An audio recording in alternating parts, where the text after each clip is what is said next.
Yo, what's up guys, kembali lagi dengan gua si WhatsApp Yo. Di video kali ini gua akan menepati keinginan kalian ya. Banyak yang bilang, yang DM di IG Baby Slow Style ke gua, banyak yang nanyain, bang itu gimana pasang corong di Knalpot dari Bitneo bang. Caranya cuma gampang guys, gampang banget sumpah. Nih, cuma begini teman-teman nih, kalian cuma perlu ngelas aja guys. Nih, ntar gue fokusin. Nih, kita cuma perlu ngelas 4 titik. Lihat di dalam tuh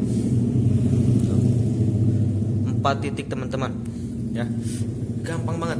Nih kalian bilang aja pengen dilas knalpotnya 4 titik lewat dalam gitu. Ini biaya ngelasnya murah banget guys, cuma 15.000 ya. Dan banyak yang tanya di DM IG, bang kapan diumuminnya itu giveaway bang.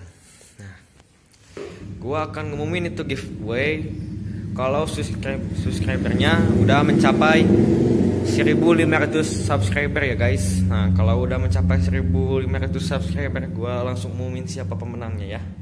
Oke, bye bye.